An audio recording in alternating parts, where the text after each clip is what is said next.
guys, welcome back to my channel. This is Cross Taylor. Today's video, I'm going to show you the best whitening product for me. So, what is the best whitening product for me? Umpisahan natin sa soap. Si Kojisan, ginagamit ko siya since high school pa ko. So, yun. Pero dati, pa isa-isa lang, wala siyang mga ganitong tatlo na 72 pesos lang. Meron silang 72 pesos, tapos may 120 din na ginagamit ko nga doon ngayon. So, ito, stock ko siya. So, si Koji-san, medyo sanay naman nakaseko sa kanya. Kung nakikita niyo yung balat ko, siya yung nagpaganda.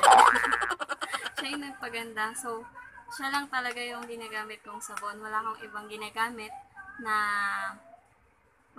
ginagamit na product, kundi si Koji-san lang. So, yun. Kasi pag hindi ko siya nagagamit, parang feeling ko, parang hindi komportable yung aking balat pag gumagamit ako ng ibang product. So, tingin ko medyo nasanay na talaga ako kay Koji-san. So, available siya sa kahit saan naman meron sa Watson, and sa 7-Eleven. I think meron din sa Mercury Drug. Tapos guys, wag niyo siyang gamitin sa mukha. Pero ako ginagamit ko siya sa mukha. Kasi sobrang hapdi niya sa mukha. Wag niyo siyang patatagalin sa mukha. Ang ginagawa ko kasi, pagkalagay ko, babanlawan ko kagad. Kasi sobrang masakit siya. Pagka nakaramdam na kayo ng hapdi, it means nasusunog na yung balat niyo. So, wag niyo siyang patatagalin. Okay na siguro sa akin tumagal siya ng mga 3 minutes sa katawan ko. Tapos guys, sa facial wash naman tayo. So, lagi kong ginagamit na facial wash. Hindi mawawala si iWhite Korea facial wash, whitening, Vita. So, favorite ko siyang gamitin kasi feeling ko pag nilamos ko siya, napapatuyo niya agad yung pimple ko. Tsaka, nagkaroon kasi ako ng pimple sunod-sunod. Tapos pag ito yung ginagamit ko, parang mas mabilis niyang napapatuyo. So, parang mas okay din siya. Pero hindi lang naman siya yung ginagamit kong facial wash. Siguro ginagamit ko tong si iWhite Korea facial wash thrice a day or 2 times a day, okay naman na siya. Tapos, ang ginagamit ko pa na facial wash, si Pond's Acne Clear. Gabi ko lang siya ginagamit. Pero, si iWhite Korea, simula umaga hanggang ginagamit ko siya. So, ito talaga ang aking dalawang ginagamit na facial wash. Pero meron pa akong ginagamit na dalawa pang facial wash. Si Nivea Pore Minimizer Scrub. Si Nivea kasi may kasama siyang parang buhangin. Pagka dinikit mo siya sa face mo, parang may kasama na siyang pang scrub. So, yun. Parang maganda din naman siya sa mukha. Pagka balnaw mo, feeling mo parang ang lambot-lambot ng face mo. So, yun. Konti na lang din siya. Tapos, meron pa akong isang ginagamit na facial wash, si Celetec.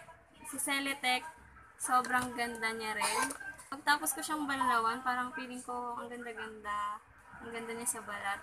So, parang meron din siyang kasamang buhangin na parang pang-scrub na rin. So, yun.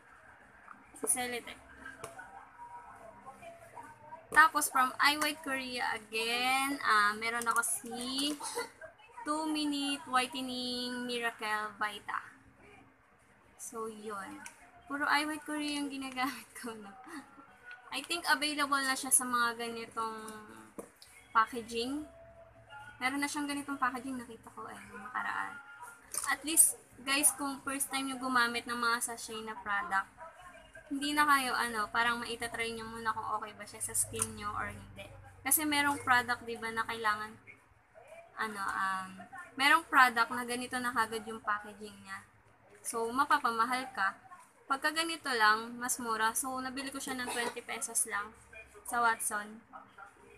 Okay. Matatry nyo kung okay ba siya. Kung hindi siya okay, hindi siya masasayang. At least, pumili kayo 20 pesos, nalaman nyo kung effective ba siya sa skin mo. Si Eye White Korea, Aqua Moisturizer nga, mabibili nyo siya kahit saan. Available naman din siya kahit saan. So, eto, nabili ko siya sa Watson, 179, ayan, may price pa.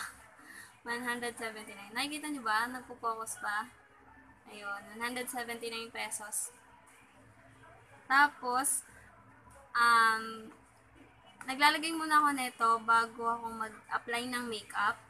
Kasi, pagka hindi ka nag-moisturizer guys, yung makeup nyo, magbabalad-balad yan tsaka magbubuo-buo. Kahit na anong gawin yung patong dyan, hindi nyo siya mapapaganda. Kahit mamahaling product pa yung gamitin nyo, kahit ilang concealer pa ipatong nyo, hindi siya, kung wala kayong ginagamit na moisturizer.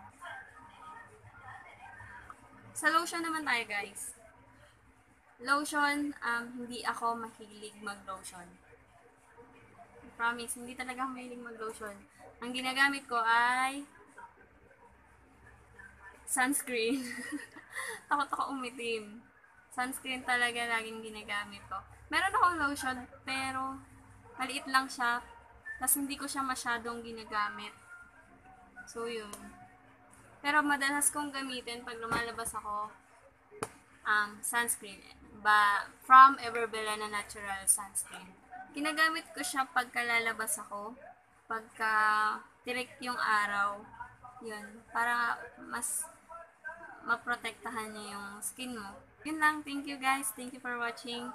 Then, I hope nagustuhan niyo po yung mga shinare ko na the best whitening product for me, for me. So, yun. Thank you guys. Hope you like it. Then, don't forget to subscribe. Meron ba kayong suggestion para gawin ko pa or tutorial for makeup? So, yun lang. Salamat! Bye-bye! Appear!